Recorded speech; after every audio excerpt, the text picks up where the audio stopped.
There has almost certainly been a moment in your life, maybe more than one, when someone said the wrong thing, did something that hurt you, or simply failed to show up in the way you needed.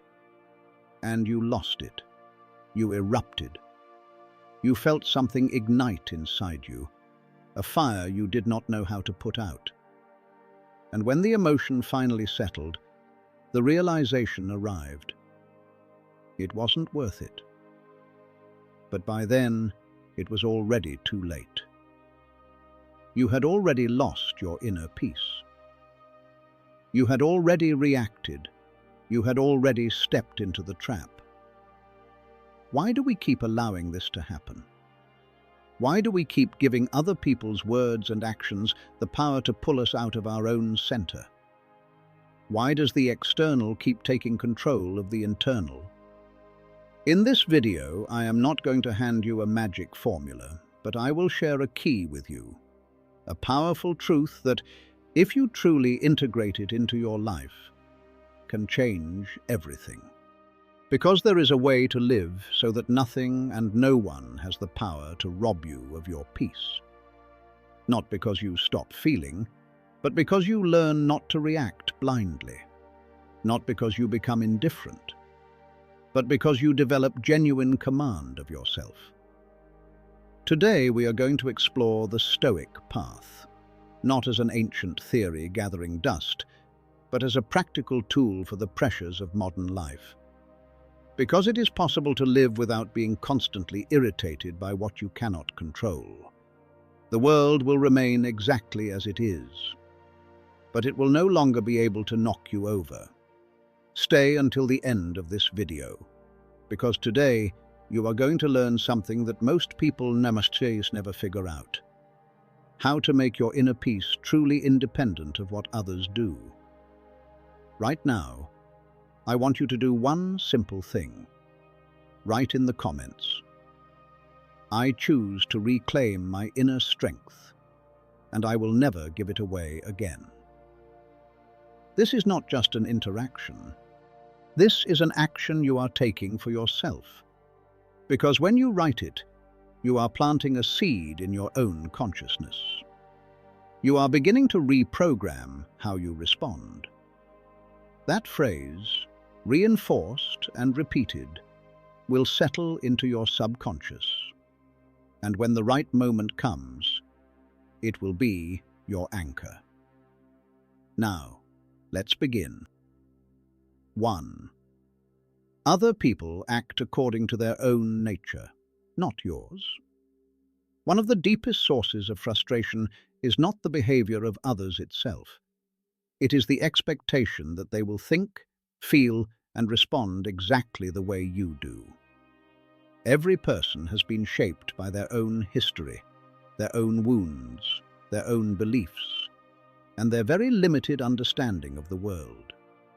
You cannot demand that someone who has never worked on themselves act with wisdom. You cannot expect that someone living in noise will respond to you with silence. That is an illusion. The mistake is assuming that others are obligated to operate by your standards. Because in reality, everyone acts from their current level of awareness. And once you truly understand that, you stop taking personally what was never personal in the first place. You free yourself from the exhausting burden of expecting a fair, measured, or rational response from someone who simply has not learned to give one yet. Anger rises when we want the world to run according to our rules. But peace arrives when we accept that it never will. Your peace cannot depend on what someone else says or does. If a person acts from ignorance, respond with compassion. If they act aggressively, keep your distance, but under no circumstances react blindly.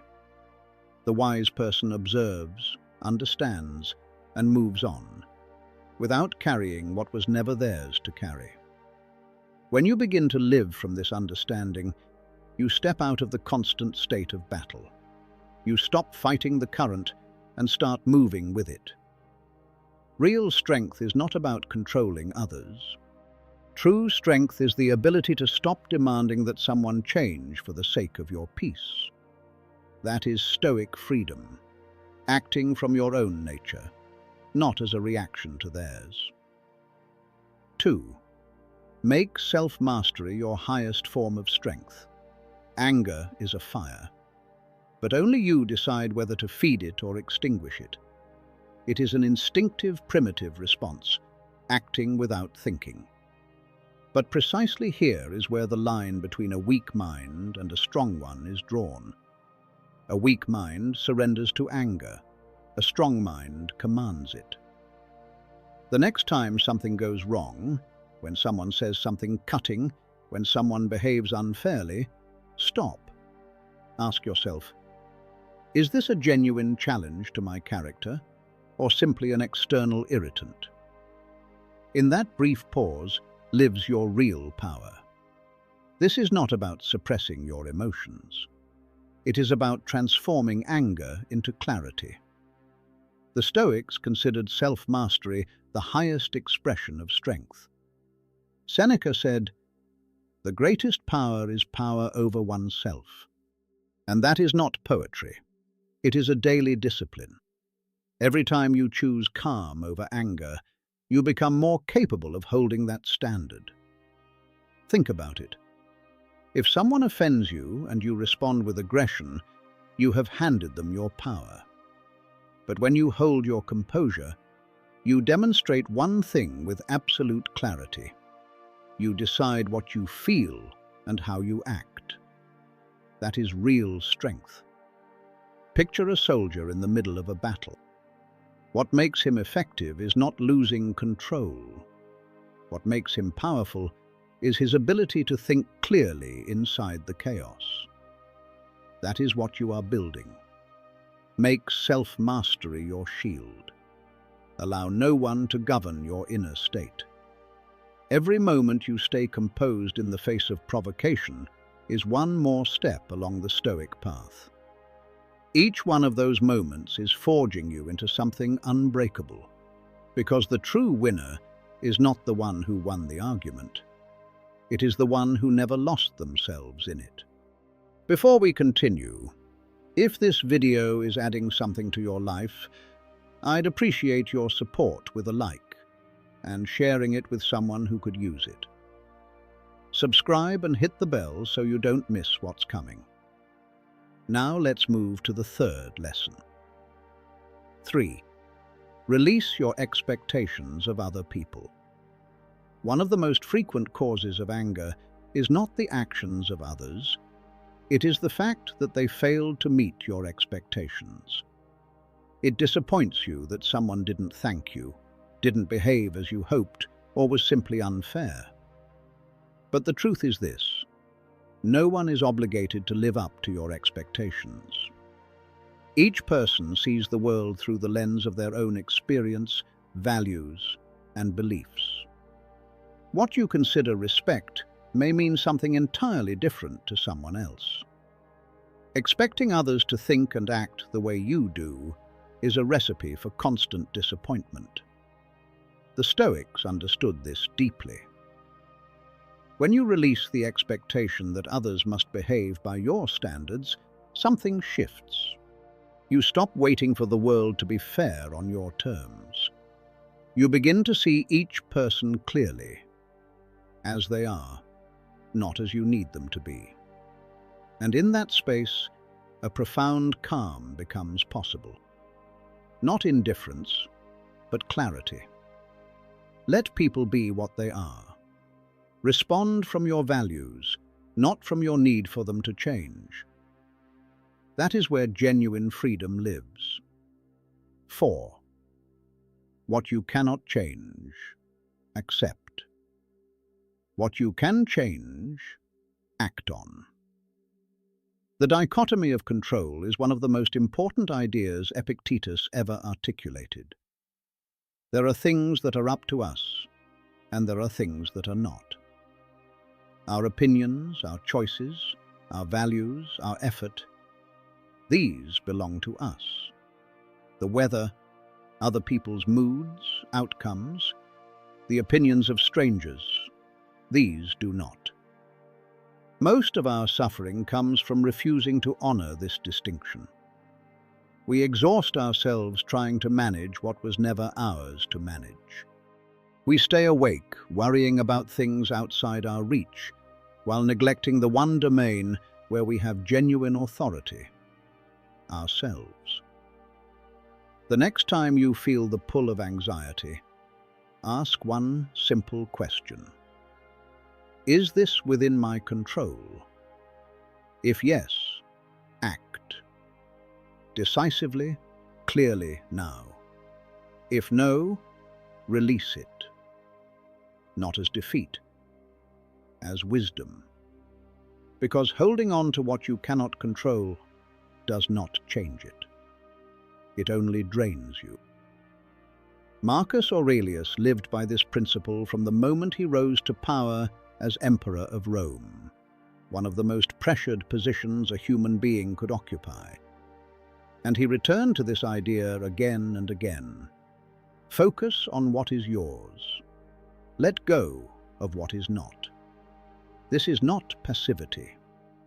This is the most intelligent use of human energy that exists. 5. The quality of your attention defines the quality of your life. What you give your attention to grows. This is not metaphor, it is the observable mechanics of the mind. Where attention flows, energy follows. And where energy flows consistently, reality begins to take shape. Most people give their attention away constantly. To every notification, every opinion, every minor irritation. To worries that have not happened yet. To conversations that already ended hours ago. And in doing so, they surrender the one resource they will never get back: their focus. The Stoics were meticulous about this.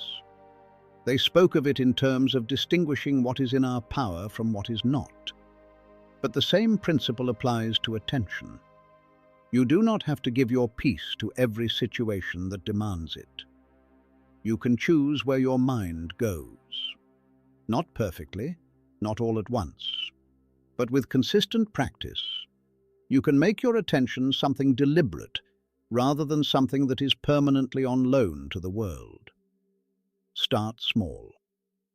The next time you feel pulled into a reaction, a hostile email, a critical comment, a difficult conversation, pause before you give it everything you have.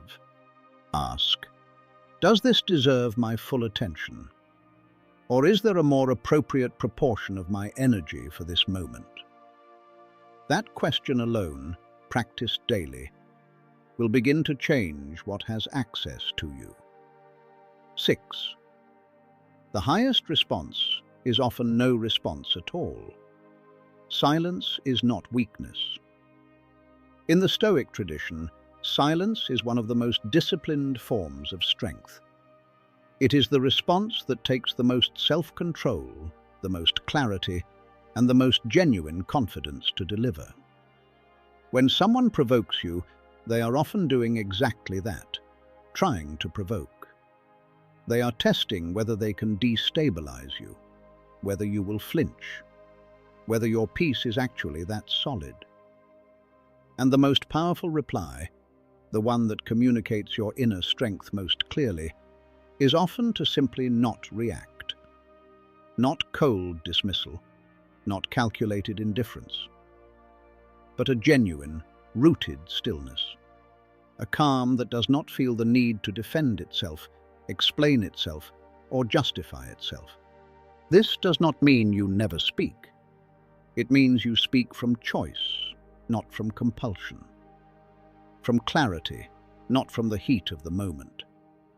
When you train yourself to respond only when it genuinely serves the situation, rather than every time you feel the impulse, you become much harder to move. And the person who is hard to move is the person who holds the most power in any room. 7.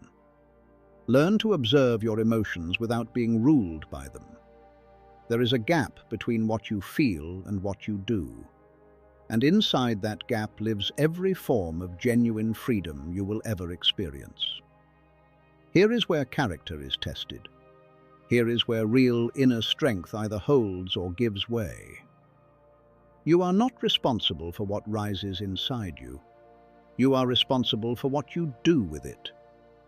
Emotions are not enemies. They are messengers. They point to something, a value that was threatened, a fear that needs examining, a boundary that was crossed. The Stoic does not suppress the emotion. He observes it with honest curiosity. When you practice this, when you feel something strongly and yet do not immediately act from it, you develop one of the rarest capacities a human being can have: the ability to experience something fully without being controlled by it. The emotion passes through you. It does not become you. This is the practice. When something difficult arises, pause. Notice what you are feeling without rushing to explain it away or act on it.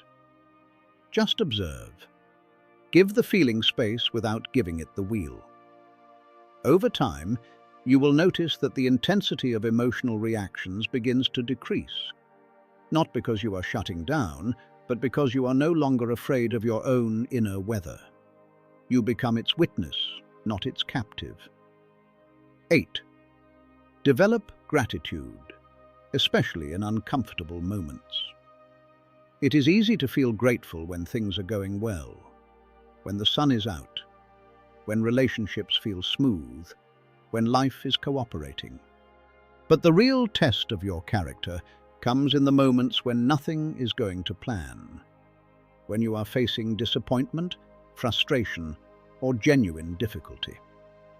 That is precisely when gratitude stops being a pleasant feeling and becomes a true discipline. Gratitude, in the Stoic sense, is not just acknowledgement of good things. It is a powerful tool for finding meaning in difficulty. Rather than becoming angry or despairing over what you cannot control, ask yourself, what can I learn from this? Every challenge, every discomfort carries a lesson. Something that will make you sharper, more patient, more resilient, if you choose to receive it that way. Imagine being stuck in endless traffic or receiving unfair criticism from a colleague.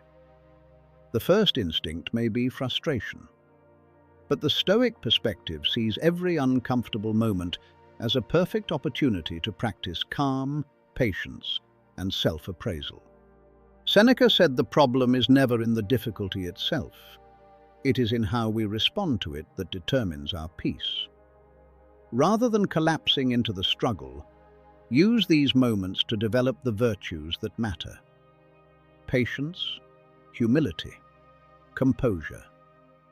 Each time you encounter friction, ask, how do I come out of this stronger, wiser, and more grounded?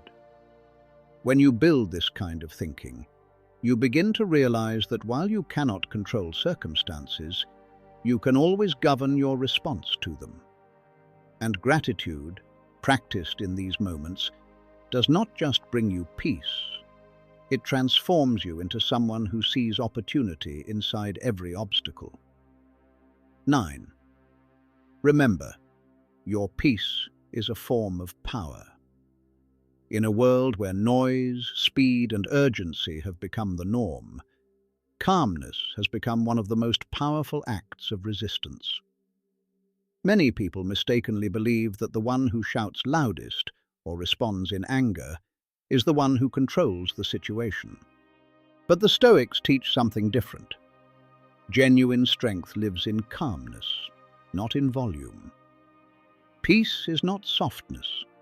It is the deepest expression of command. When you keep your composure, when you do not allow emotions to hijack you, when you resist the impulse to react, you demonstrate something that very few people ever achieve: true mastery of yourself. Epictetus said, "It is not what happens to you, but how you respond to it." And the one who stays calm inside the storm gains a real advantage. Clarity of thinking, sharpness of perception, the capacity to make wise decisions when everything else is chaotic. Instead of an instinctive emotional reaction, calmness allows you to step back, assess the situation, and choose the most effective course of action. And beyond the strategic benefit, there is something else. People who remain calm command respect. The ones who lose control create chaos. But the calm person radiates something that naturally invites trust and steadiness. Your calmness is your power. In conditions of stress, the ability to preserve it places you in a position of authority that no amount of shouting can match. 10. Treat emotional mastery as a mental game and practice it daily. Anger is an automatic response, but you do not have to remain its prisoner. Imagine being able to face any provocation without losing your composure. This is not a fantasy. It is a trainable skill, and training it begins the moment you start treating emotional control not as a burden, but as a practice worth enjoying. The frame. Every difficult situation is a training session, a test of how long you can remain grounded when something pushes against you. Instead of seeing the challenge as an attack, see it as a workout. Your goal is not to avoid feeling anything. Your goal is to not allow what you feel to make your decisions for you. Every time someone criticizes you, interrupts you, or disappoints you, frame it as a test of your capacity for calm. You are not trying to win the exchange. You are trying not to lose yourself inside it. Over time, the mind begins to recognize its own triggers. The reaction time slows.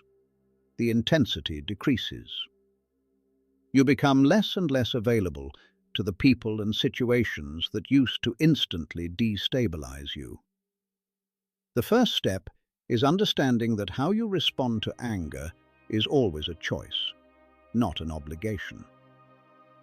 When someone challenges you, two paths open. You can react immediately and impulsively, or you can pause, breathe, and consciously decide not to take the bait. This practice, repeated enough, gives you power over your emotions that nothing from the outside can remove. You are not suppressing anything. You are becoming the one who decides. 11. Stay aware of how quickly life is passing. One of the foundational principles of Stoicism is the conscious recognition that life is moving fast. Every day that passes is a day that never returns. Every minute spent in anger or unnecessary conflict is a piece of you that is gone. Imagine your life as a film with a fixed runtime. Every scene spent in resentment or bitterness is a scene that could have held something worth having. Time stops for no one. Every moment is a gift, and the question worth asking regularly is whether you want to spend it on things that, in the wider arc of your life, will never have mattered. This awareness does not produce despair. It produces liberation. When you truly feel how short this is, petty irritations lose their grip. You stop spending your attention on things that do not deserve it. You start protecting your peace not as a luxury, but as the most logical use of the limited time you have. 12. Use every emotion as an opportunity to become stronger. Do not run from what you feel. Every emotion, even the most intense, even the most painful, carries a lesson and a chance to grow. Anger points to your limits. Sadness points to your attachments. Fear points to your uncertainty. You are not broken because you feel these things. You are being called to look deeper. Life does not take your peace to destroy you. It does it to forge you. If you use your emotions as mirrors, honestly without flinching, you begin to see exactly what needs to be understood, strengthened, or released. This is where the real work happens, the transformation from reaction into awareness, from anxiety into clarity. The Stoic does not suppress feelings. He works with them. Every emotion is the beginning of a path to greater wisdom, if you have the courage to face it honestly and explore it without running away. Do not complain about what you feel. Use it. If an emotion is moving you, that means there is a strength inside you that has not yet been fully awakened. Discomfort is not punishment. It is a sign that you are capable of rising higher, of choosing a more composed response, a more conscious action. Every time you do that, you become more solid, more clear, more in command of your own life. This is the alchemy of character, taking what threatens to knock you down and using it to build something unbreakable inside. If you have made it here, write in the comments, which of these lessons do you need most right now? Or simply write, true change begins inside me. I am Stoic. That tells me something important, that you are one of the people who goes all the way, that you came here to actually apply something, not just to listen. Don't forget to subscribe and hit the bell, so YouTube knows these videos are reaching the people who need them. It helps us keep making content like this. Thank you from the bottom of my heart for your time and attention. I will see you in the next one. And remember, your strength lives in what you choose inside yourself, not in what happens around you.